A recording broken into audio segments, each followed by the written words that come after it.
There we go. All right. Hey, everybody. Welcome to Perfect Your Post-Grad Pitch. My name is Martin McGovern, and I'm going to be leading you through this little presentation today.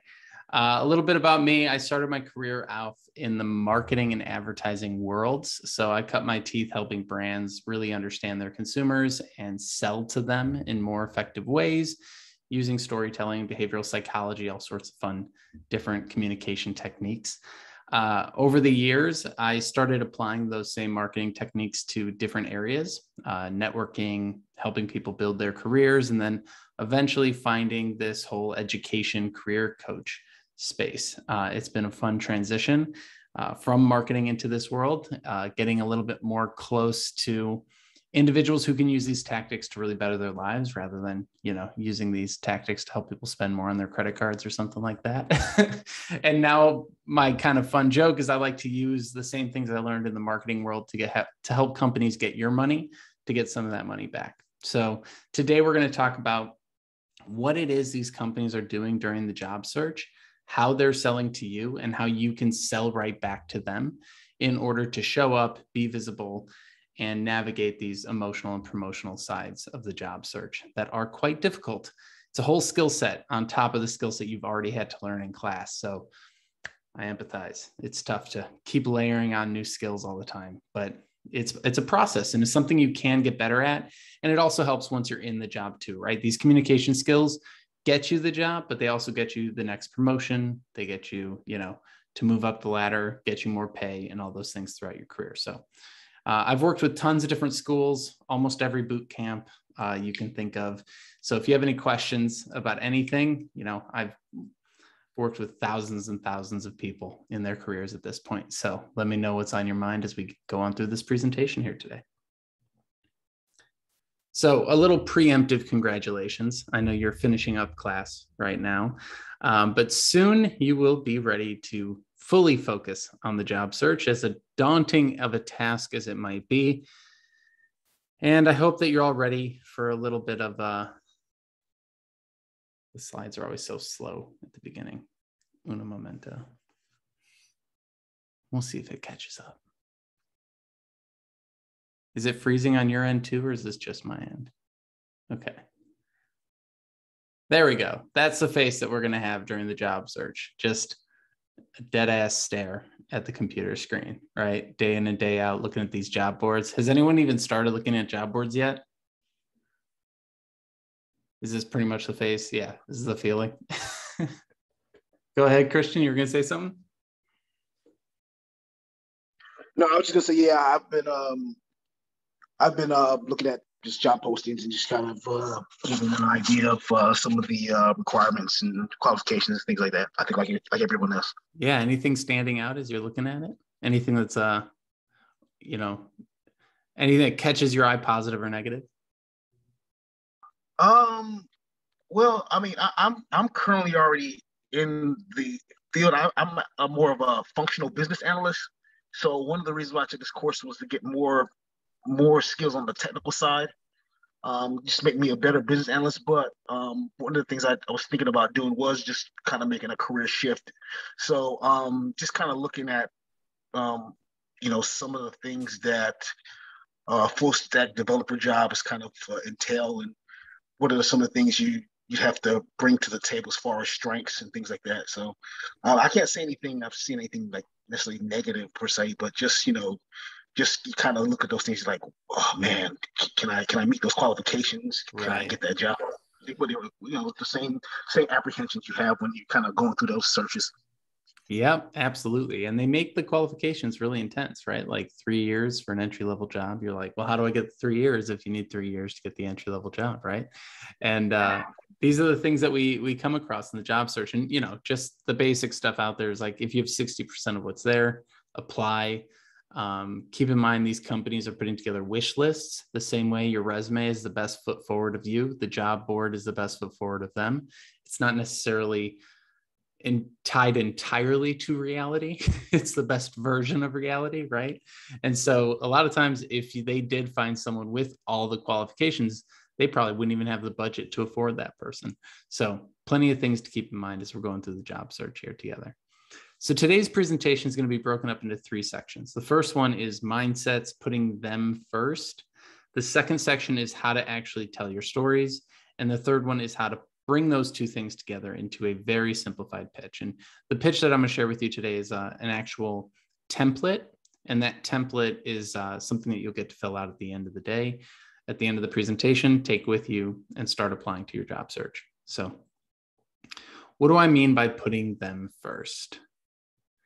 Well, when it comes to the job search, you may have already noticed this a little bit in the research and the work that you've been doing, but the advice that's out there is very heavily focused on you, the individual. What are your passions? What are your needs? What salary should you earn?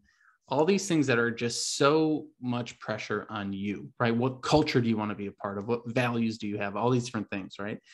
And this pressure is overwhelming a lot of the times. And it's also disconnected from the value exchange that exists in a job search, right? I can tell you all the things that I want as a person, but at the end of the day, if you're going to hire me as a career coach, what you want to know is, yo, dude, can you write my resume or not? Right? So if I don't address that in my pitch, it's missing something, right? So as we go out there and we start talking to people, we need to keep the them first mindset in our head. The them first mindset really is about making it about their wants and needs and building trust and rapport with the individual you're talking to and the company that you're pursuing, right? Rather than saying, I want this, I want this, I want this, we're going to say, your company needs this and my skills will help you achieve that. That's why you should hire me, right? So it comes back around to you, but it starts with them. What do you think the typical thing that people say after they graduate a boot camp? What is the way that they introduce themselves? What's the way that they will answer the question, tell me about yourself, when they are asked it? What do you think the most common thing someone would say is, or what do you think you might say? I just graduated. I just got out of boot camp. Right. You're 100% right. I recently graduated and I'm excited for the opportunity to learn in this role, receive mentorship, and build my career. Why do I have this on a slide that says what not to say? Because you're basically telling them you have no experience and they shouldn't pay you. Spring chicken. I'm Jumping out of nest. Spring chicken Looping jumping through out air. of the nest. I love it, 100%. What they hear is, hi, I'm inexperienced, unemployed, need you to teach me, and I'm going to cost this company a lot of money, right? So how do you make yourself sound like someone who is a value add rather than an expense to a company, right? That's really what we're talking about when we talk about selling yourself for the job that you want, right? It's how do you make yourself appealing as a value add? This is why the them first approach is so important. We really need to live in their shoes for at least a little bit and ask, what is it that they care about and why are they hiring for this role? Every company that is hiring had to create a budget and a proposal for that role. Someone on the team had to sit down and put together a literal document that says, here's why we need to hire for this role. Here's the metrics that it's going to impact. Here's how it's going to make the company money. And here's why we should allocate this much budget for that role to achieve these things. The problem is when we're trying to find a job and I ask you, what's the ROI of your role? Almost no one can answer that question. Does anyone have an idea what the ROI of your role would be at a company? Like the definition of it, or what the actual return is? So the return on the investment. So the company pays you $70,000. How much, what work are you going to do to earn the company more money than they pay you?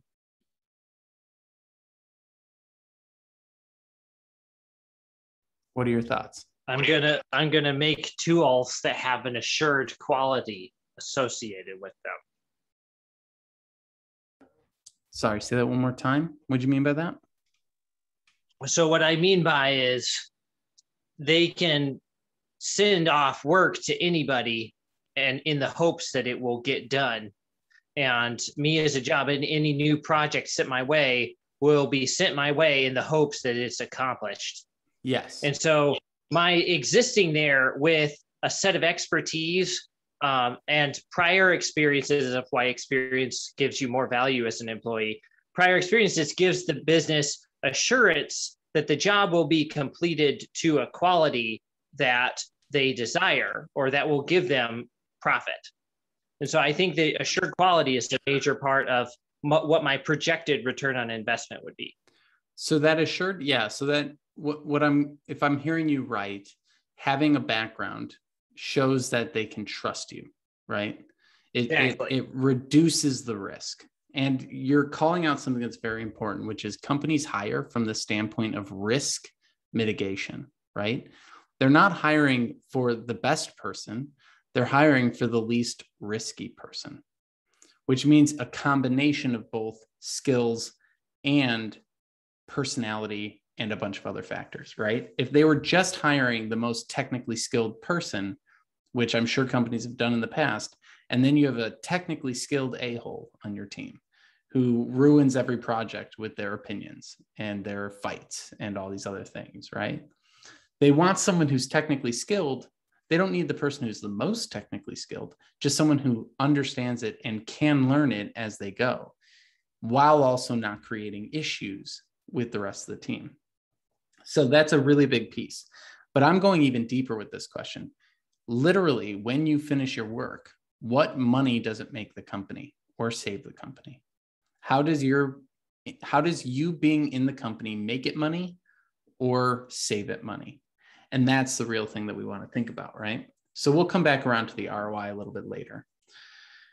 But in order to get out of our own way in the job search, we have to stop saying I, me, and my, all right? I've literally opened up people's cover letters where every single sentence in the cover letter starts with, hi, my name is, I do this, I want this, I've done this, hire me for. And at no point in the cover letter do they ever have a you that's not tied back to me, right? So we really need to start analyzing what we're doing. Imagine going on a date and the person is just like me the entire hour and a half. You're going to be like, yeah, all right, maybe not another one of those, right? So we need to shift this focus and this spotlight off of ourselves a little bit and realize that the job search is less about us and more about the interaction between us and the role. Okay. So it's actually really bad for your mental health to constantly have the pressure be on you, because then when you get rejected, you're getting rejected as an individual rather than as a service, right? When we sell ourselves to a company, we're actually selling our services, right? So if I say, hi, my name is Martin, I'm a career coach, here's what I do, and you say, I actually don't need that, you're not really rejecting me, you're rejecting my proposed solution because it doesn't fit your problem. And maybe you're rejecting me too, but we could read into that all day, right? Who knows? But I prefer to take the opinion that you're rejecting my services because it'll keep me sane as I try to do this day in and day out for months on end, right? If every single person saying no to you is rejecting you as a human being, that's going to be pretty rough. But if they're just saying your services aren't for me at this time, well, how's that any different than someone coming to your house and trying to sell you something, right? You're like, nah, not today. Thanks so much. Moving on, right? So that's how we can detach a little bit, make it a little bit less heavy on ourselves, and really start to look at it more objectively rather than emotionally. Doesn't mean we'll eliminate all emotion, but it does mean that we can kind of take a better perspective on this stuff. And I really think this is where imposter syndrome kind of seeps in, is this very kind of heavy focus on us, the spotlight always being on us. That's where people get screwed up because they're like, I'm not enough. And I'm like, who cares if you're enough? Like, you being enough is secondary, right? Your insecurities are secondary. What we really are curious about is, if I put you in this role, could you Google your way to an answer? Because once you're in the job, you're going to use Google 90% of the time, right? So if you're in the job, can you ask good questions, use Google effectively, and figure it out? If you can do that, you're golden. Now we just need you to have the level of confidence that you with Google would have showing up to the interview, right? That's the problem with the interviews. They take Google away from us, right? So bring in that Google confidence, all right? Now, in order to actually start switching this mindset, we have to really put ourselves in the shoes of the people that we're going to be talking to throughout the job search, right? And thinking about what their incentives are. So what do you think the incentives are of recruiters, hiring managers, CEOs, or people that you're networking with? What do you think a recruiter's incentive is to talking with you?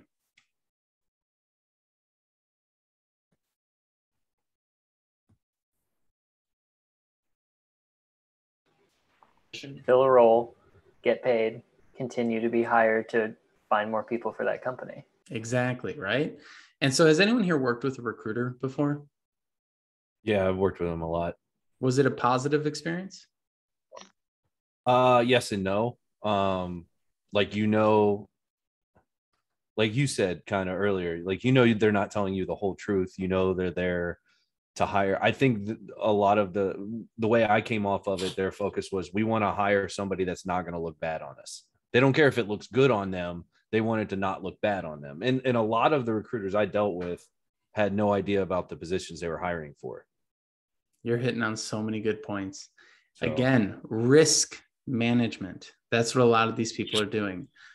I'm not trying to find the perfect person for the role. I'm trying to find the one that won't embarrass me. Right? Now, when we look at incentives, what I tend to see is people go, hey, Martin, I'm talking to a recruiter and they're, you know, really hyping me up about this role. I'm pretty sure I'm going to get it. And I go, oh no, oh no, this recruiter just got your hopes really, really high. And then I say, well, what's going on with your job search? And they go, I kind of stopped doing the job search because that recruiter said pretty much I got this job. So I don't need to do that job search anymore. They got me. I go, oh no, this is going to go really poorly, right? Because at the end of the day, who does the recruiter work for? They either work for themselves or they work for the company, but they do not work for you. They are not being paid by you. And the only thing that they are valuing is who pays them, right? Maybe not the only thing, but the main thing they're valuing, right? So when a recruiter is hiring for a role, what are they typically going to be looking for? They're going to be looking to place people in more senior roles because they get paid a percentage of the placed salary. They're going to be going after volume of people. So they're going to talk to lots of people and get a lot of people hyped up, even though only one person will get that job. They're going to be focused on people who have easy to tell stories, like they've already been vetted by Google or they've already been vetted by a really big college or something along those lines, right? So the more difficult your story is, the harder it is for a recruiter to help you, because at the end of the day, they're playing a bit of a quantity game, right? So we have to keep in the incentives in mind. But flip it around. Whenever I tell people to network, they always get really freaked out and say, what value could I bring to someone who I'm networking with? Well, let's think about that. What are some of the values that you bring people while you're networking? Why would someone want to network with you?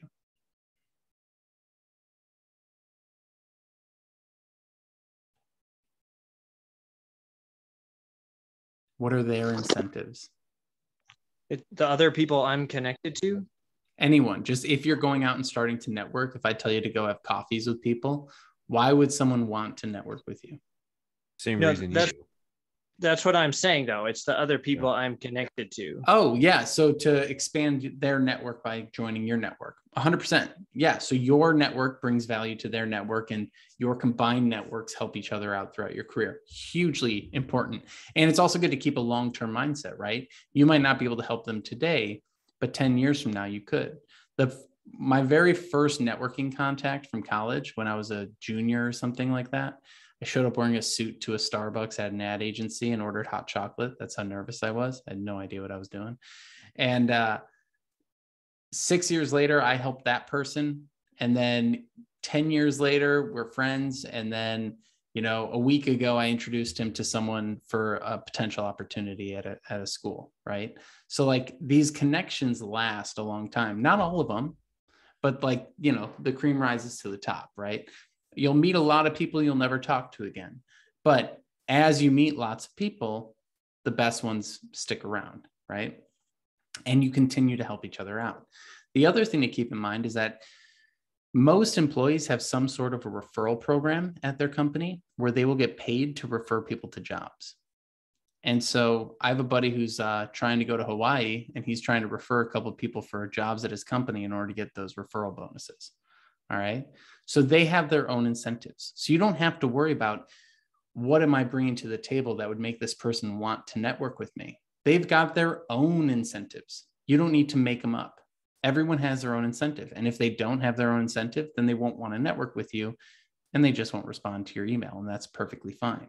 So my point being is, as you're talking to people in interviews, while networking, whatever it is you're doing, always ask yourself, what are maybe a handful of the incentives that this person has to interact with me that have nothing to do with me even sometimes, right?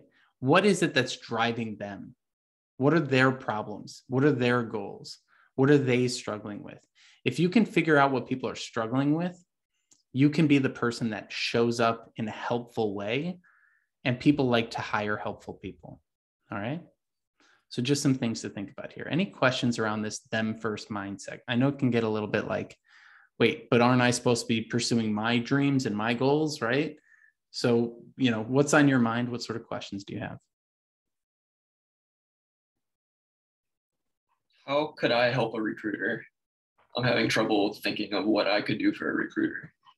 So the best thing that you could do for a recruiter is help them tell your story. Now, recruiters, again, typically work with more senior people, but there are some that work with juniors. But they need help telling your story. So the more tight you can make your story, the easier it is you can make your story for them to understand. And then, because they're playing telephone, right? So if they get on the phone with you and you tell them a 20-minute story about your career, they're going to not be able to repeat that. But if you give them a very clean pitch and then follow up again, stating here like the 3 things that we talked about that are good to remember for the next role that I'm going for, that's helping them because you're giving them ammunition to sell you with, right? So anything you can do to give them a memorable thing to hold on to, or a really clear story, or if you've worked at a big company, give them all that information so that they can have an easier time selling you. But also just realize that a lot of recruiters are churn and burn. So just don't get too worked up about it. Like if they ghost you, cool, next. Like just expect it. And I think this kind of plays into expectation setting, right? We really want to manage our expectations throughout the job search. So I'll toss out a couple questions to you, expectation-wise. What do you think the response rate, not yeses, but just general response rate is for applying to jobs online through like LinkedIn or job portals? 7%. It's actually a little less. It's 1 to 5%. So when someone comes up to me and they go, I've applied to 100 jobs and I've only heard back from 2, I go, yep. And then they go, this thing, like, why is no one hiring me? What am I doing wrong? I'm like, no, you're doing that's exactly what it is. That's just what it is. You just got to keep applying to more and do the easy apply and make it as simple as possible, right? Adam, I'm seeing you on mute. What's up? Yeah, I just did they still talk about the coffee rule? Like essentially you should understand that every job that's requisitioned, basically you can imagine a coffee is spilled on 10% of the resumes. They just never get looked at for one reason or the other. It's not a slight against the person or just something happens. And if they don't view a resume, they don't really care because they have a whole stack of resumes. Oh, basically. yeah. I mean, I would even do a higher percentage. Yeah. I'd say Right, the entire stack is in a thing of coffee and 1 or 2 floats to the top. So the thing to remember about online job portals now is that they're all ATS filtered, which means robots scan them for keywords first and then tell the company which ones they think are the best. And those are the only ones the company looks at. So you need to have the right keywords in there. You need to like really plan for the ATS in some ways. But let's just walk through how things typically work in the job search process. A company gets, they realize they have a problem. That's how hiring starts. Hiring doesn't begin with, wow, look at all this money we have. Let's give it to some nice people. That's never how hiring starts. Hiring starts with, holy shit, what's going on? Everything's on fire. We need help. All right. So it starts with panic. I might be a little extreme here, but you get where I'm coming from. So it starts with panic. Then it goes, who in the company can handle this? They go around and no one has the skill or everyone's overworked. So then they go, okay, no one in the company can do it. Does anyone know anyone who can do it in our company? Let's go to the referrals. Hopefully they find someone through the referrals. If they don't, then they say, are there any recruiters we know that can do this for us? And maybe they tag team recruiters and job boards at the same time. So already, if you're going through the job boards, you're at the bottom of the list of the internal and the referrals. That's why we say it's like 1% to 5% response rate for job boards. It's about a 40% response rate for networking. Like 40% of the people you reach out to will get back to you. And then once you start getting referrals, that's when you start really, the rubber hits the road, right? So you want to do all these things. You want to have a nice mix of all these activities because you never know where the opportunity is going to come from. But you want to allocate your time wisely. And you don't want to spend 2 hours on every application knowing that the response rate is so low. You can put that time and effort more towards networking so you can get a higher response rate there. Does that all make sense? Cool. So what do you think they actually want? Well, we already talked about this a little bit, but they want to know that you understand their problems, right? So if I got on the phone with you to sell my career coaching services, and I just talked about how it's my passion to talk to people and to dive into taboos around money and stress in the workplace and all these wonderful things that I enjoy. At the end of the day, you're going to go, that's wonderful, my dude. But like, are you going to do a mock interview with me? Or like, what is this service that you're selling me, right? Because you need to know that what I'm helping you with will help you with your job search. Not that I just enjoy having coffee with people and talking about taboo topics, right? So when we talk to a company, we really want to address what the problems are that they have. So what are the typical problems? Well, let's start really quick. I'd love to hear, what are the roles that you're hoping to apply for after graduation? Just shout out a couple or toss them in the chat. And what do you think the problems are that companies are having that are causing them to want to hire for that role? Give me a shout or put it in the chat. So we've got some software engineer, data analysts, or scientists. Why are companies hiring for software engineers, data analysts, or scientists?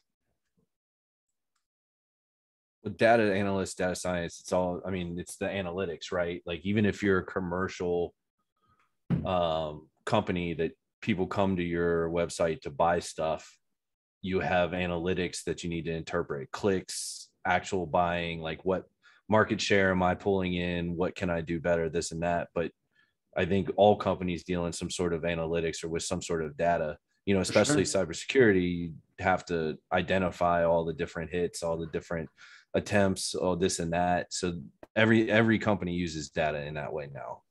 And what will they use it to do? Sell more of whatever they're selling. Exactly. That's even what if I it's want a us to tie service. to. Exactly. Sell more of their service, launch new products, streamline current products, build customer retention. These are all things we really want to sit down and say, what drives a business? How does a business function and how does my role fit within the machine, right? So as a career coach, when I'm working with a school, I know that part of my job is customer service. I'm the last touch point before they go out into the world, right? So they might have had a great time in class, but if they hate their time working with me, boy, they're going to go leave some bad reviews for that course, right? So I need to make sure that I'm not only providing the job search skills and all of the coaching stuff, but also customer service. And I can use something like reviews as a metric of success and something that they need better reviews on course report or whatever it might be. So for you, you can say, you know, as a UX person, I reduce the number of clicks on your website so that people will purchase more. Or As a data scientist, I analyze your user behavior so that we can better develop products that align with how users actually behave rather than taking guesses, you know? And these are things that we can actually talk about in our stories, in our pitches, and in the interview as well. So you can kind of integrate the ROI into your pitch. All right. Any questions on that before we move forward? I see a question here about integrating your or assisting recruiters in telling your story. Did I answer that before, or is there a follow-up question there that I haven't gotten to? Okay, I think we're good. So how do we actually find what they really need? Google. Love Google. It exists. Don't forget about it. A lot of times when we're stressed out, we forget we can Google things. Head over to Google and type in, why should I hire a business analyst? And you will find a plethora of websites, sales pages, articles, books that explain why I should hire these people. And again, you're Googling it from the perspective of the company, not the seeker. If you type in, how to get a job as a business analyst, you're going to get a whole bunch of, sales messages about buying books and courses and all sorts of different stuff. But if you type in, why should I hire a business analyst? You're going to see what the companies see when they Google this stuff, right? Companies also Google, what questions should I ask in a business analyst interview? And you can see all the questions too. So use these resources, pretend you're the company hiring for your role. And then go to these websites and be inspired, AKA lift copy if you must. If you're not articulate, borrow it. What is it that they're actually saying on these sales pages, right? Someone might have actually spent a lot of money and a lot of time putting together an amazing sales page for their consulting business. And you can go, and they have, here's the top 5 reasons why you should hire me as a business analyst. And you go, dang, I like number 2 and number 3. I'm going to say that in my next pitch, right?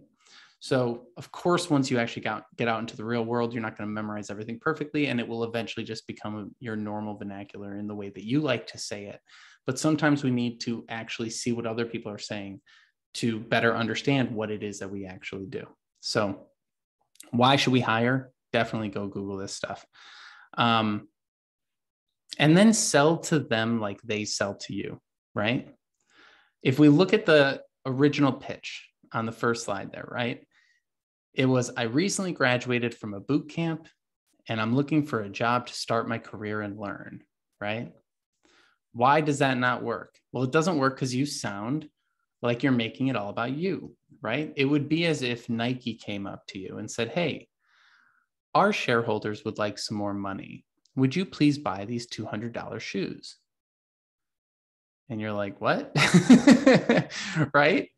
Why would I buy shoes just to make your shareholders happy? And why would I hire you just to make you happy? Right? That's not my job. My job isn't to give you a job. My job is to solve the company problems. If you are the solution to those problems, I will hire you. But if you are not, and you're a burden, I don't want to waste the money. So what Nike actually says is, hey, do you like hiking? And you go, yeah, I love hiking. And they go, cool, all right. And they get rid of anyone who doesn't love hiking.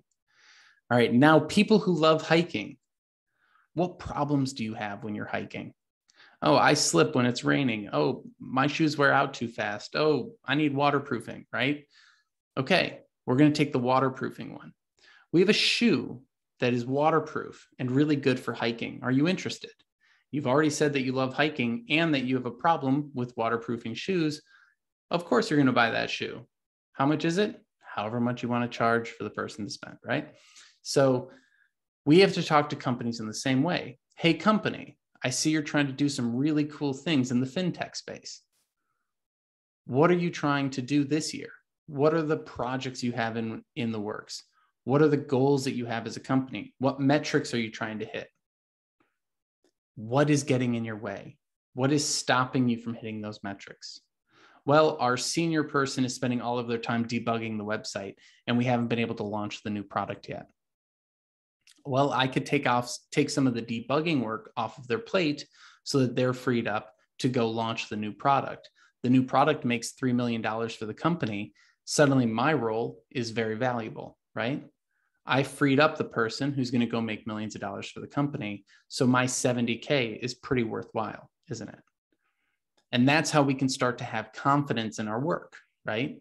We don't have to say, hire me because I need a chance. We say, hire me because I'm going to have an impact, even if your impact is small, but plays into a bigger picture, right? Now, don't go in and say, I'm going to make your company millions when you're a junior role, but just have it in your head that you know your role impacts the bottom line. All right. Any questions on this one? Because this is like getting real heavy into inside baseball marketing. What are your thoughts on like how to actually use this mindset and sell yourself in this way?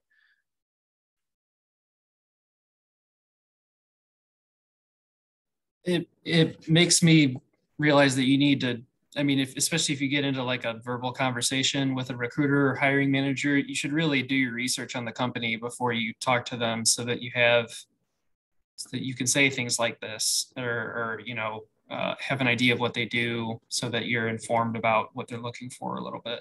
Absolutely. And I wouldn't even say you have to do a ton of research, just enough to ask good questions, right?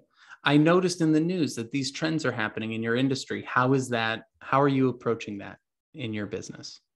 I noticed, your president put out an article last week about this new program that you're launching or this new product that you're launching. How's that going? And what sort of like customer needs are cropping up now that it's live? Like show that you're interested in wanting to help the business. You might not even have all the answers, but you have great questions. And that's really important, right? So yeah, absolutely do your research and also be okay not knowing all the answers. And this is where we get to the job boards again, right? The companies are selling you. Has anyone been to a job listing recently and you notice that like half of the job listing is just them talking about how great their company is? Our mission and all this other BS, right? Yeah. Our mission, our vision, even for the employees, we are seeking people who we will transform. And Why we're a great company to work for. Yeah. And because, I'm on the side of the job seeker as a career coach, I come from the marketing world. I go, you know what? Before you try and change the world, people who make soda, how about you just try and get like better customer service? Like before you try and change the shape of the future, how about you just like, make a product that doesn't break within a month of having it, right? That's my cynical side.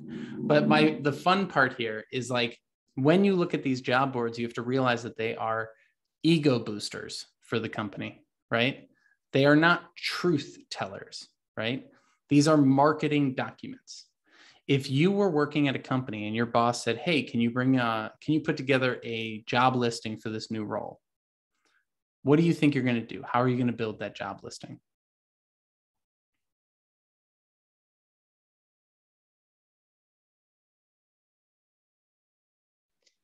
I'm going to put it together in the way that is calculated to get the most competent and most numerous clicks. Yep. A marketing document, basically, right? And so when you put that together, are you going to write it all from just what's in your head? Are you going to ask other people at the company? Like, what are you going to do? How are you going to write it?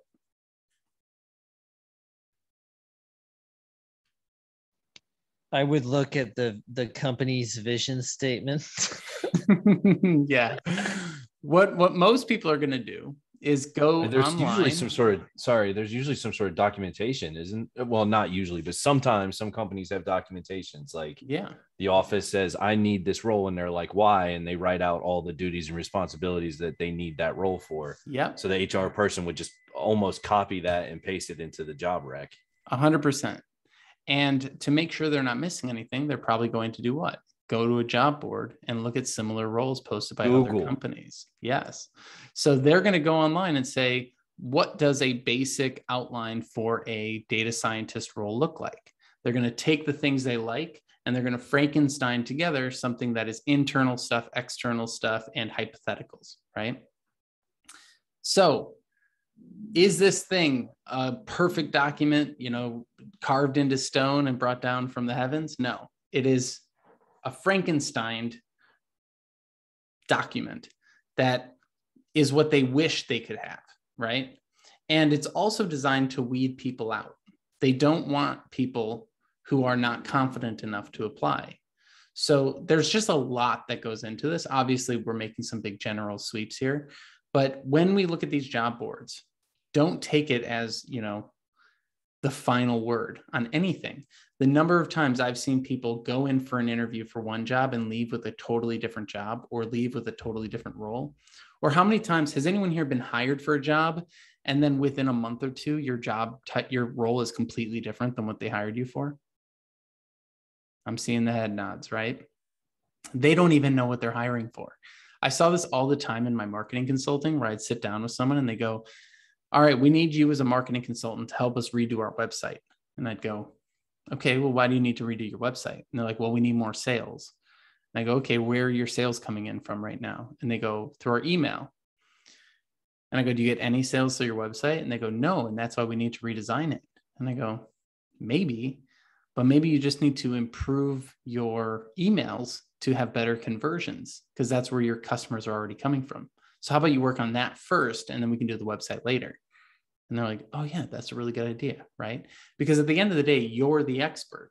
You're the person that's trying to help the company understand why they need this role and how it's going to help. They have assumptions, you have questions, and together you're going to build this role and responsibility. Even once you get hired, you're going to be working with your manager on a day-to-day basis going, what should I be doing? How should I be doing it? What is this impacting? Am I supposed to be prioritizing this or this? It's all a matter of negotiations at the end of the day. Doesn't mean go in and immediately start negotiating. It just means always be asking questions and don't take what's written on the page as the final say. You might go in and be like, hey, I'm really good at this part of the role and not so great at that part of the role. And they go, okay, well, we didn't really need that part of the role anyway. Versus what I typically see people do is they say, in the section of nice to haves, they say I need an MBA and I don't have that. I go, that's in the nice to haves. Ignore that section. As a matter of fact, try to read fewer job descriptions and just, if it has the right title, apply to it. If I'm going to give you a general piece of advice, spend less time reading job descriptions and more time applying to jobs, because this is a numbers game when it comes to the job boards. And you should really be networking your way into the company, not just applying online. All right. So you want to do a dual approach there. Any questions on that before we move forward? Well, I feel like it's almost counterintuitive to think that the best candidates are the ones who will ignore 40% and say, oh, even though I don't have that, that's what they just want rather than what they need. And rather than having written something that's more descriptive about the actual job, that a person who is competent enough will be able to say, yeah, I can do that, and I'm very much interested in this, and then I'm going to go forward. So I understand that is what they are doing, and that is what we have to ignore. I just don't see why it's helpful on their side to do it, and definitely not on the candidate side, because it does mean I guess I'm being weeded out of stuff that I'm thinking, well, why would I even apply for this if you're writing down this is what you want and need, when you clearly don't, if you're hiring people who don't have it. Think of it like a teenager writing a list of attributes of their future spouse. They don't really know. They don't really know what people are like, right? So they put down everything that Prince Charming could potentially have, right? These companies aren't doing it maliciously. They're doing it out of ignorance. And this is where I want us to start thinking about these companies as people trying to put out fires rather than people who are sitting on mountaintops with all the answers. All right. Has anyone worked on a team that you thought had their act together and then you got the job and you're like, wow, these people are a complete mess? See, there's all the nods and hands going up, right? When we think about a company, like someone will be like, oh my gosh, I want to work at Google. Google's amazing. It would just make my life and my career to work at Google. I go, cool, yeah, let's try and get you a job at Google. And then the next phone call I have is someone who works at Google going, gosh, I can't wait to leave this company. It is just not the right thing for me. I don't like working here, right? So what we think we want is often not what we need. There's a difference between wants and needs. So companies are writing job descriptions based off of what they want. And what we need to figure out through the process of interviewing is what do they need, all right? So if I were to tell you to put together your list of what you want in your dream job, that company doesn't exist. You would put together an outrageous list. That is, I want a company that supports my education, pays me 6 figures, lets me have unlimited vacation, and also doesn't guilt me when I take it. That, you know, I have all my best friends working with me, and I, you know, the list goes on. And I see these lists from people that have like outrageous standards for the companies that they want to work for. And I go, that's great. What percentage of this would you settle for? And that's really what we're asking the company is, hey, I see that this is your wish list. What percentage would you settle for? That's what we're trying to figure out. Because it's not coming from a place of like, we know what we need. What they're saying is when they put up a job listing, they're saying, we need help. And we think we need help with this. Can anyone come tell us if we're right about our assumptions? And through the process of interviewing people, they figure out what they actually need. So it is inefficient to some degree, but it is kind of, are most job boards created by HR? Yeah, a lot of them. Not the tech experts, because tech experts are spending their time working the job, right? They're not spending their time writing the job descriptions, right? So it's convoluted. It's not perfect. Some companies are better than others. I'm just trying to give you the general overview of what to expect so that you can manage your expectations.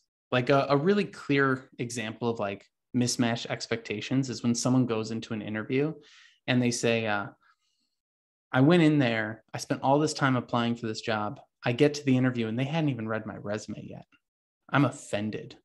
I can't believe this company wouldn't read my resume, right? And I go, sure, yeah. If you want to be offended all day, that's a perfectly fine way to go. But here's the truth. Has anyone been at a company where you're like sitting at your desk working on a project and someone comes running down the hall and goes, can anyone interview this person? The person that was supposed to interview this person isn't here and we need help.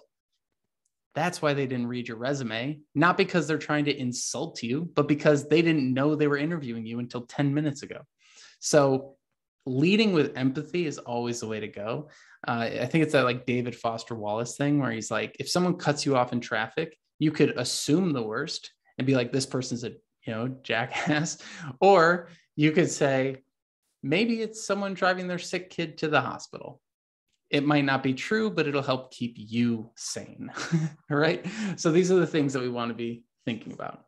And like I said before, your research only goes so far. So ask questions. And the goal of the interview is to build rapport and trust, all right? Here's the key thing, is that companies want to trust you and want to hire you, all right? So where job seekers shoot themselves in the foot in being too authentic and too honest and too insecure, we think, oh, I'm going to tell them all the things that I'm nervous about, and that's authentic, and they're going to like that. But that'd be like going on a date, and the first thing you say is all the reasons not to date me. It's like, well, maybe pepper that out over the course of a relationship, not a first date, right? You don't need to lead with your negatives, right? Lead with your best attributes and then fill in the gaps, right? So they're not typically looking for perfect candidates. They're looking for someone who's curious, excited, and willing to help. And so if you come in and you're curious, excited, and willing to help, even if you don't get the job, you can still be the most helpful person.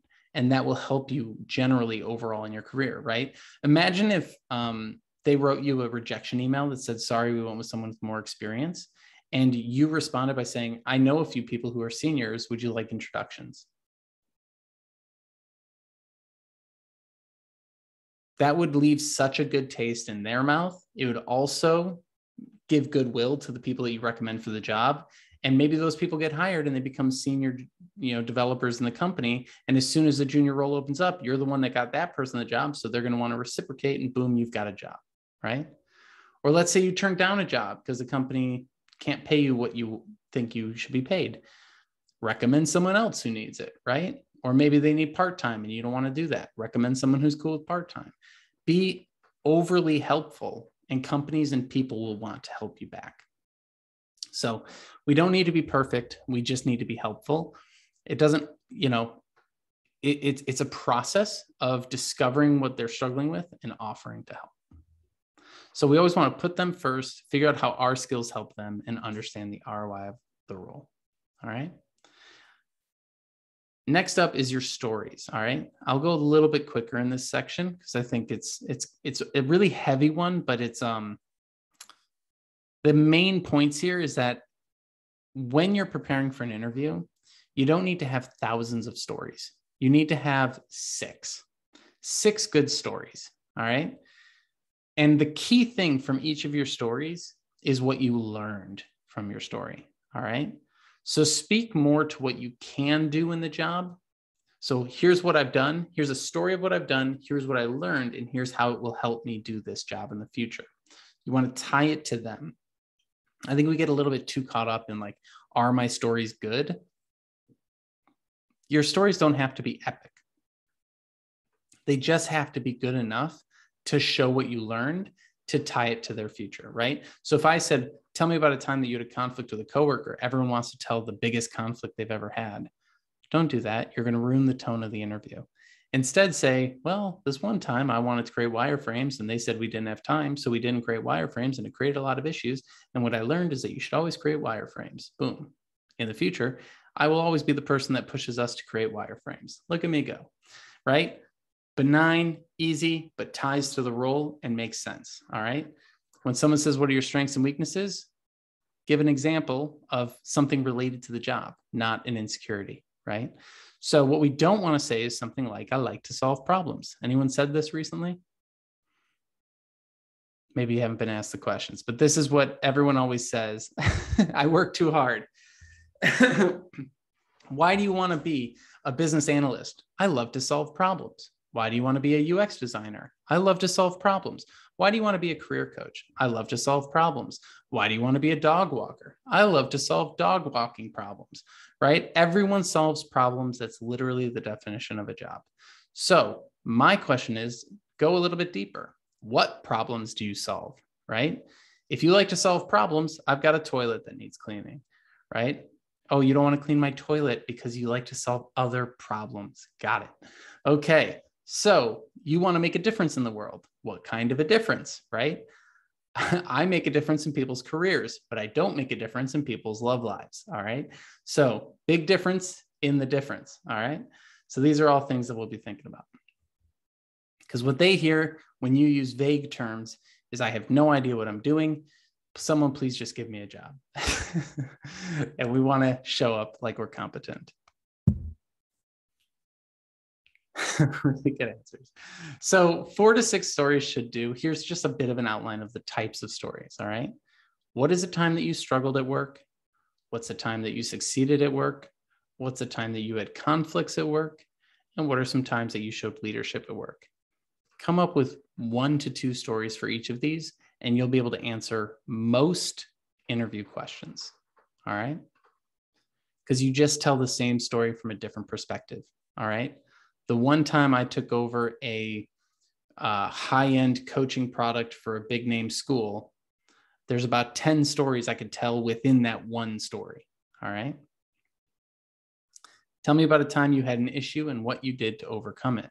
I know we roll our eyes. They're asking lazy questions, but don't feel like you have to give lazy answers to lazy questions. We'll get to that in a second. Adam, were you about to unmute? No, if I did, it was an accident. No worries. Just trying to keep an eye in case people have things to say. So the key thing here is do not be vague. All right. Do not be vague. So tell me about a time you had conflict with a coworker. Well, this one time I had a coworker. Boy, we had a conflict, but we resolved it. It's all good. Okay. All you do is basically repeat the question back to me, right? Who, what, where, when, how. Paint the picture in my mind, please. Let me know what the heck is going on, right? Use examples from class, coursework, projects, extracurricular activities. All of this is good, but get into the specifics. And organize it using the STAR method. Does anyone know the STAR method? Have you seen this before? All right, so the STAR method is situation, task, action, and result. I've taken it and made a worse acronym out of it called the SPARL method. And the SPARL method is a little bit easier to understand and has the most important piece added on at the end, which is what did you learn from this story? All right. So tell me about a time that you showed leadership. Okay, I was working on this team with these people. That's the setup. We were tasked to solve this problem. That's the T or the P. The action we took was blank. The result we got was X. And what I learned from that experience is this, which I will bring into my next role. If you set up a story in that way, it makes sense. And it keeps you from rambling, and it keeps you from going on all sorts of tangents, and it keeps you from giving 2 or 3 examples, which is where people really get caught up, right? So someone once asked me, tell me about a time you had a conflict with a client, or a time that you really struggled with a client, is how they phrased it. And I said, well, this one time I was working with a client. She was in her mid-50s, and she was going through a divorce. That's the situation and the problem, right? The problem was that her divorce was making it really hard to do the job search and stay active with the metrics that we've assigned to her. The action I took, because I lead with empathy in my coaching, is to come up with other ways for her to engage in coaching that were more reasonable given her schedule and levels of stress. We also were able to build in a break so that she could take some time off and come back to the job search. Once she finalized her divorce, she was able to come back to the job search. We're able to increase the goals of her job search back to where they were before, and she was able to get a job at the end of it. What I learned from this experience is that everyone has things that are going on in their personal life that affect the job search, and we can't have a one-size-fits-all approach to everyone, and we need to make exceptions sometimes when people are going through hard times. Otherwise, we're going to be real jerks saying that we're here to support you and then not support you. So that's what I will bring into my next role, is that ability to adapt to different situations. All right, that's how you can use the STAR method. I saw a hand go up. Go ahead.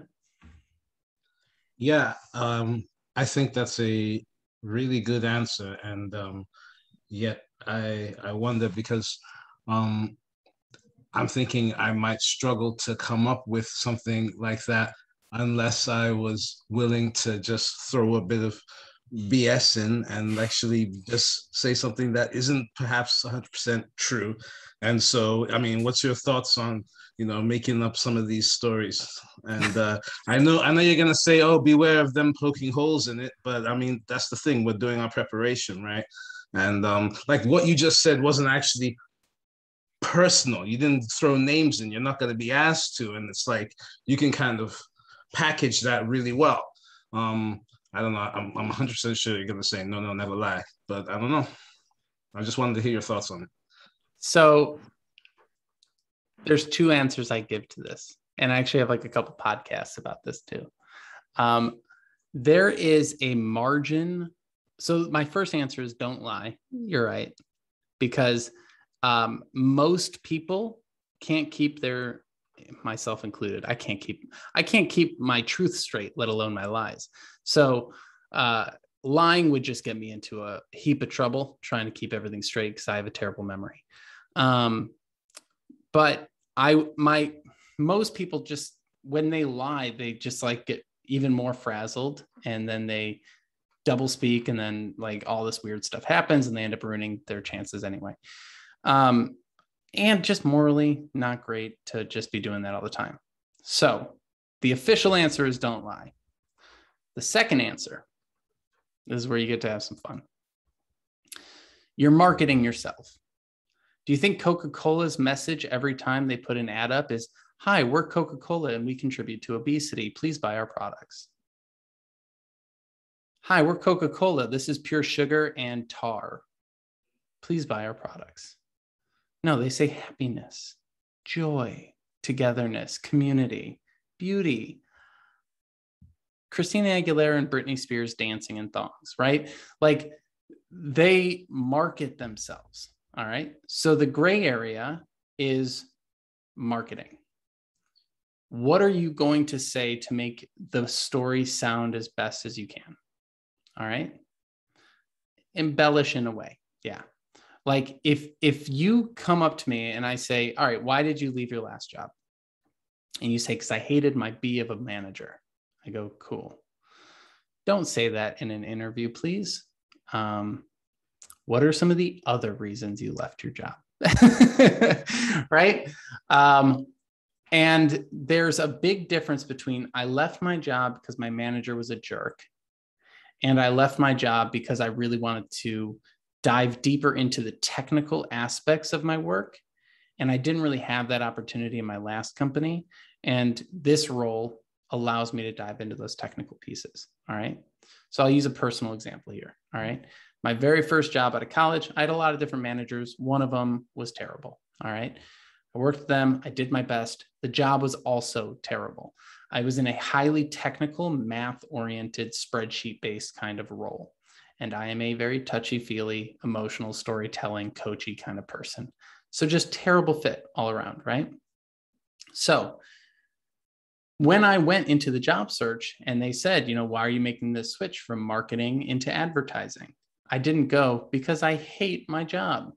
That'd be a terrible answer. I said, my job is incredibly technical, and sometimes I get to be creative. And the times when I get to be creative, and this is where you use specifics, is when I'm putting together presentations for senior leadership, when I'm really getting a chance to showcase my creativity in a business-focused manner. And I really want to be an account person because I feel like I could get a little bit further away from the data, which I'm not so great at, and a little bit closer to the persuasion side of things, where I'm helping convince clients to, sign up for new marketing programs. And they go, cool. Yeah. All right. So that makes sense, right? You want more of this, less of this. You want your 80-20 ratio of work to be more creative, less technical, and you want to be more people focused. Got it. That makes a lot of sense. Is that the only reason? No. Is it truthful? Yes. We have lots of different stories and lots of different examples and lots of different perspectives on those examples, right? So the perspective with the person who was going through the divorce, I mean, I have dozens of stories, some better than others, right? Some that show me in better light, some that show me in worse light. I have some that are really shocking, like people who are suicidal. Sometimes I tell those stories if I want to be shocking that day. Some are really benign, like a person just was being lazy, I try to tell the one that seems most appropriate for the situation. All right. So I wouldn't just make up a complete story out of nothing, but I would take the story you have and dig into the details as much as you can to pull out something that is truthful, and then, wrap it in the best package. So very long and rambly answer. I hope it touched on your question and gave you a bit of a context to work within. Yeah. Absolutely. Thank you. Cool. Can I ask a question that's personal, but really does tie into this? Sure. I get asked it in social circles, not let alone job search circles. And it's, why aren't you a doctor? Because I have a medical degree. Yeah. And I didn't match 2 years in a row. And I thought it was a better chance than going that way. But so how do I discuss that? What's the answer that is like the most loud one in your skull right now? What do you want to say? I'm a failure. I knew it was gonna be something like that, right? I didn't make the right decisions. Yeah, I'm just being brutally honest.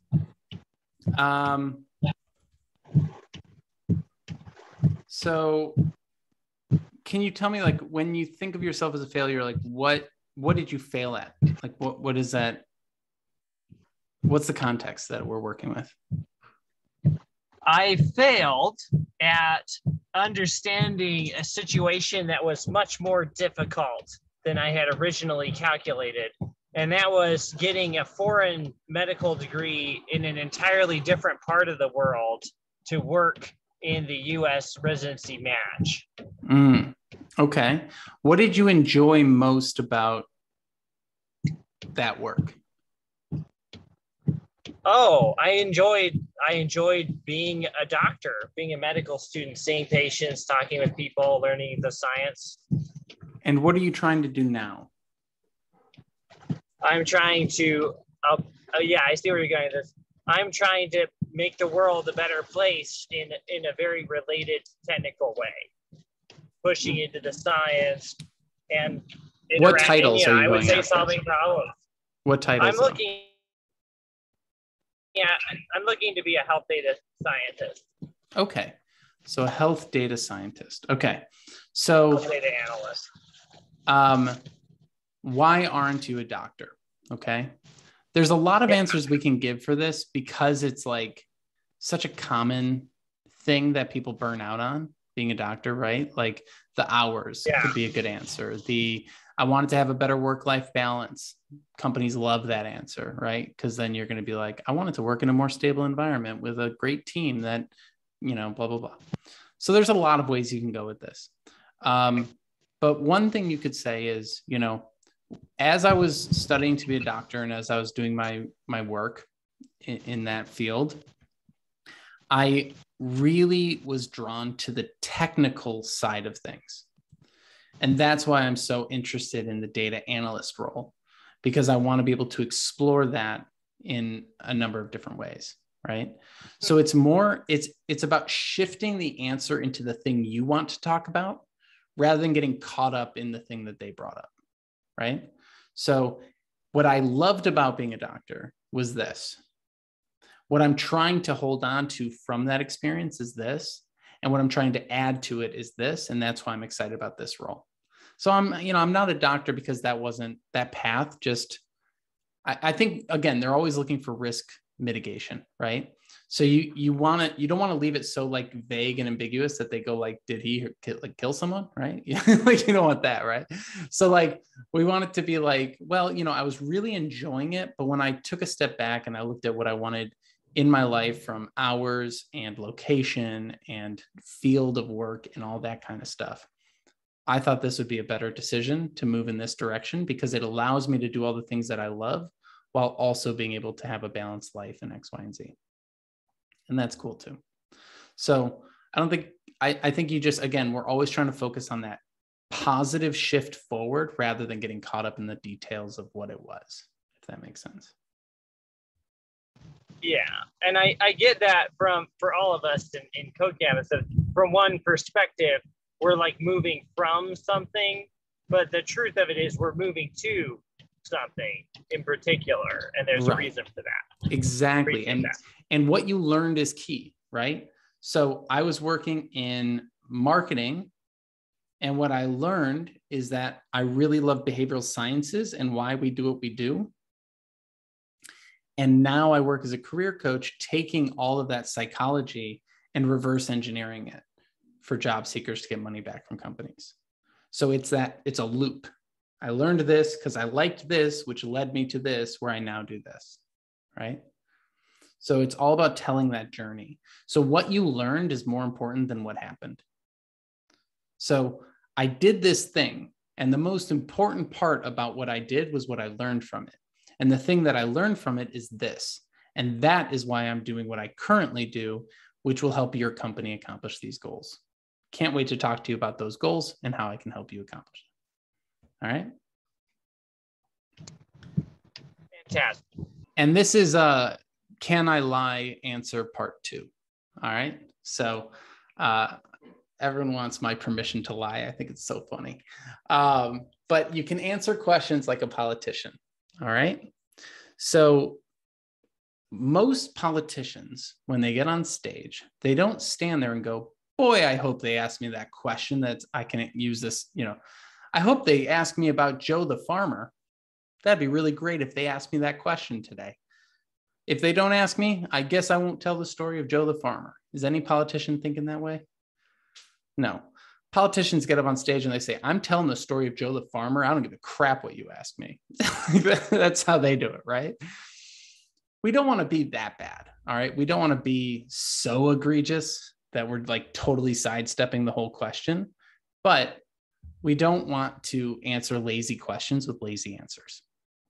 So when you are asked a question, really think to yourself, what do they really want to know, right? What do they really want to know? If someone says, what are your strengths and weaknesses? It's a lazy question, right? And what I tend to see is everyone gives lazy answers. My strength is I try too hard and I'm too good of a person and I'm so amazing. And my weakness is that I don't have any weaknesses. And that's kind of a weakness to not have a weakness, Like, no, these aren't answers, right? We want to answer questions towards what they need to know, not what they're asking us. Because again, when they're asking you questions, they're usually reading off of a script that's been given to them by HR or Google or somewhere else. They're not sitting there coming up with brilliant questions on the fly. All right. They're going through a checklist. So if someone says, tell me what your strengths and weaknesses are, what do you think they're really asking? Do you think they want to know that you procrastinate as your weakness and that you really love solving problems as your strength? Because that's what everyone says. I love solving problems. That's my strength. I'm a problem solver. I really solve problems. I'm a problem solving guy, right? And then my weakness is that I procrastinate and I shouldn't, and I beat myself up over it, and I procrastinate my stopping of procrastination. And so don't know what to do with that problem, right? Are these going to help them? Like what does that help them with? Does that help them make any decisions in hiring? No, because who doesn't procrastinate? I have yet to meet someone who doesn't procrastinate, right? Maybe they're not procrastinating their work, but they're procrastinating their health or their arguments in their relationship. They're procrastinating something, right? So what they're really asking you is, if we were to hire you on this team, what tasks should we give you? And what tasks should we give other teammates? All right. So when you look at it from that perspective, how does that change your answer? So for me, instead of saying, well, my strength is that I don't know, I like long walks and walking is good for your mental health. And my weakness is that I have insomnia and I don't sleep well. It's no relevance to you. I'll still be on time, but boy, do I not sleep well, right? Like that's true, but how does it help? So what I need to say is, hey, if you hire me as a coach, send me everyone who's in crisis. I'm incredibly good at dealing with people who are crying, calming them down and getting them back on track. Divorce, suicide, I've seen it all. Send me your crisis people. My weakness is spreadsheets. I'm not great at data analysis. I can't do predictions. And if you ask me to do a math problem, I will freeze. 2 + 2 = 5. All right.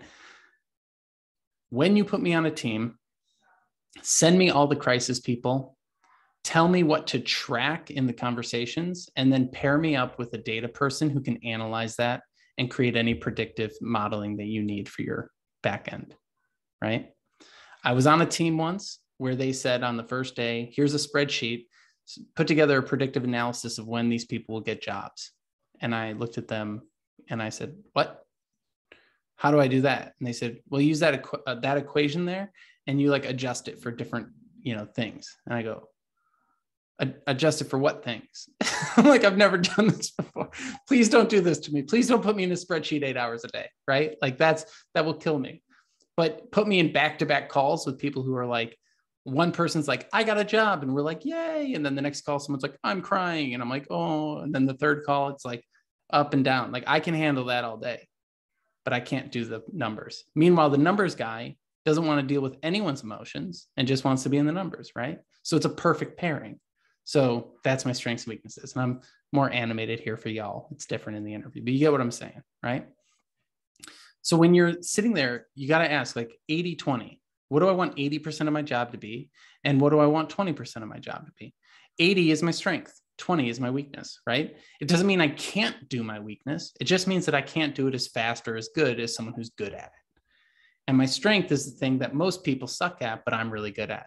I'm really great at putting together presentations. I'm really terrible at data analysis, or I'm really great at data analysis. Please don't tell me to present this to the C-suite. I really don't like doing that, right? Of course, present this in the best way possible. I'm being a little animated here, but you get what I'm saying, right? Does that help in like how to answer these questions in the right way? Cool. Any questions about interview, like about the question behind the question in the interview? Like when they say, like, tell me about a time you had a conflict with a coworker, they're not asking for the biggest conflict. They're just asking for how do you handle conflict and what do we need to know about how you solve it, right? Any other questions that are on your mind that you want me to address of like the question behind the question real quick before we move on?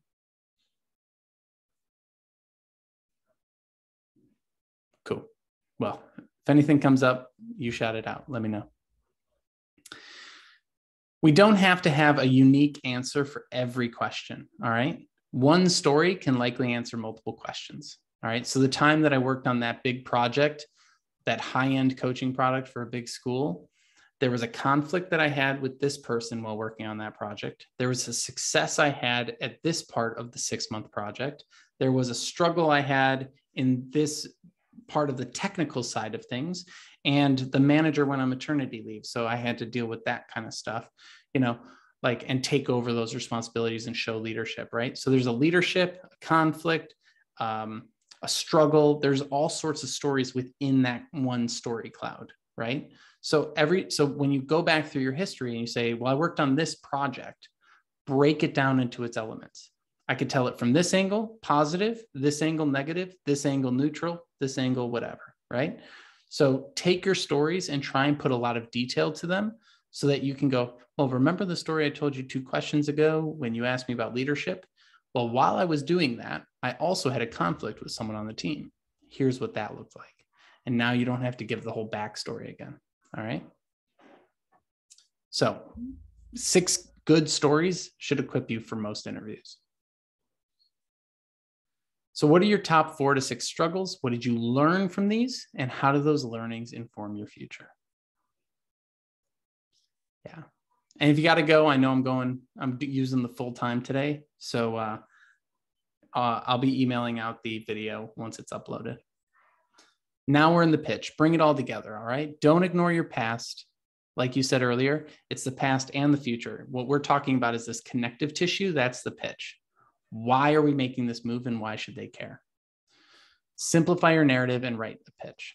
So what do you think you should not say? I didn't like the work, so I quit. I changed jobs to make more money, all right? We already touched on this. Terrible answers. What they hear is I quit when things aren't perfect and I'll probably quit this job too. Don't want to say that either. All right. So always focus on the positive and talk about what you learned at each transition. And don't ignore the past. Use it as a differentiator. All right. So if I just came here and I said, hi, I'm Martin. I have no history. I'm just a career coach. You're going to go, what'd you do before you were a coach? Do you have a certification? What gives you authority on this topic? Right. Well, if I tell you that I was a marketer before I became a coach and I use basically marketing theory to inform my coaching, now it makes sense. Now you understand my approach. Maybe you don't want to work with me still, and that's perfectly fine. But that's my approach, and that's my background, and that's my credential. I can't ignore it because people need to hear it. It also differentiates me from someone who's a life coach or someone who's a health coach or someone who doesn't use marketing in their coaching. They use crystals. I don't know. There's a lot of wacko coaches out there.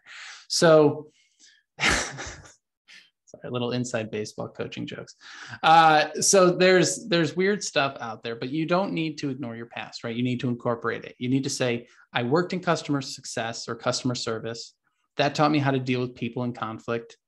I liked the technical part of that role. So now I'm trying to become, a UX designer. Take everything I learned about dealing with people in customer service, apply it to design. Boom. I'm going to be really empathetic, great at doing customer research, really good at facilitating user interviews and getting this stuff on track, right? So incorporate your past to make you a stronger candidate. Double down on the present, right? Here is what I do, not what I want to do, not what I might be able to do. Here's what I do. You're already in the process of being what you want to be, all right? You don't have to wait for someone to pay you to be the thing. You are the thing, all right? So if you want to be a UX person and you're currently studying that, you're already in the studying part of being a UX person, which is part of the job, right? Learning how to do the job is part of the job. So you're already the thing. Just because I hang up the phone after our call here and I'm no longer getting paid to coach someone doesn't mean I cease to be a coach, right? So just because you're not getting paid doesn't mean you're not the thing already. You are. And then tie it to the company's future. How does your work help them? All right. So when you answer the question, tell me about yourself, it's bringing those three things together. I started my career doing this. I learned this about myself. Now I do this. And that is relevant to your company because you have these problems that I want to solve. So that's how I introduced myself when we met at the beginning. I started my career in marketing advertising. I learned that I love behavioral sciences and understanding how people work. That led me into coaching, which is why I'm excited to learn about your students and what they're struggling with and how I can help. You tie the whole arc together, all right? And then you build it into your simple pitch. And we've got about 3 slides left, so we're pretty much done here. So what my challenge here is to you is to write your pitch using this template. Merging a background in my previous role with my current focus, I help companies accomplish these goals. An example of this would look like this. Merging a background in customer service and web development, I help companies create amazing experiences for their users online. All right. So take this right here, take 5 minutes and write your pitch and put it in the chat. All right.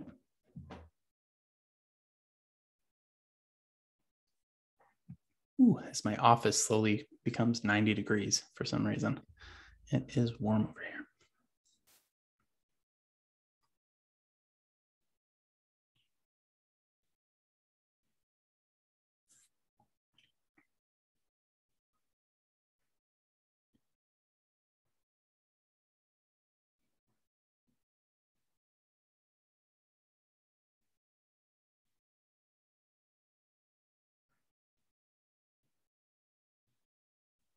What if we don't have any industry experience? Use your education.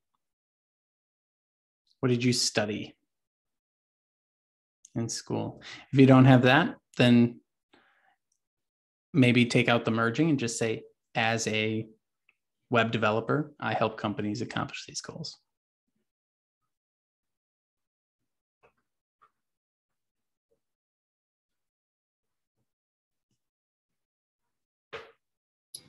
What if you're in a you were in a completely unrelated role? Like what? Like healthcare and exercise science. And what'd you do there? Exercise science, I was a health coach and weight management trainer. And healthcare, I was a clinician, basically like a nurse without a nursing degree. And what are you looking to do in your next role?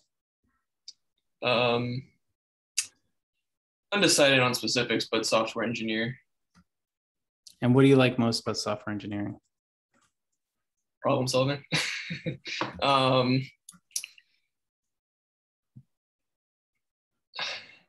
Honestly, it's the problem solving. I don't know. Which problems?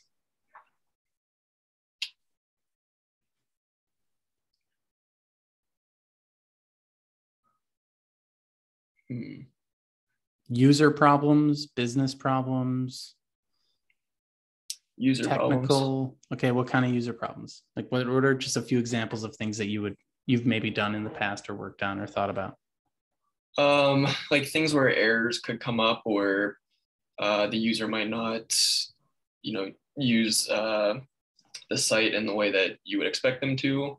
So trying to come up with all the different like side cases of weird things they could do that could break the website. Cool.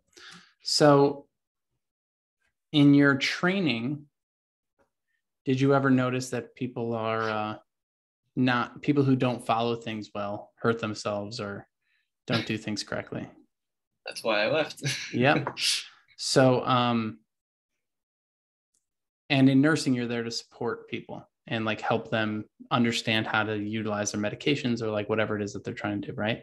So merging a background in health training, I forget which phrase you used, but I'm just going to use nursing as a placeholder. I hope that's okay.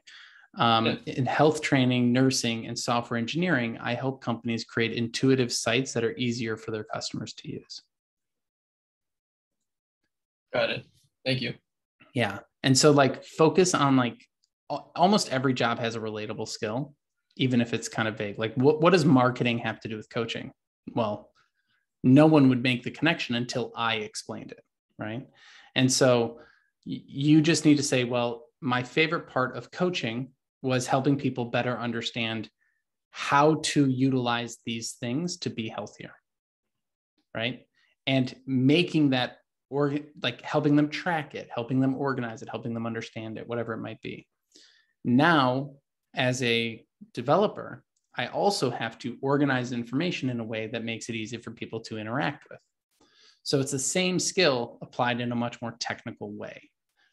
And you have that hands-on with people in the past where now you can actually get in the mind of the consumer in a much easier way and better create workflows and things like that. I'm making some assumptions here, but does that help you just recontextualize how to think about it? Yeah, for sure. Thank you. Cool. Yeah, hit me up on LinkedIn if you have more questions or if you want to go deeper into it. Merging a background in management and software development, I help companies organize effective and creative solutions for their online presence. I love it. With a background in medicine, chemistry, and education. Oh, maybe that's not a pitch one, but does this pitch make sense? Are there any questions on how it works? I'll pull the example up again.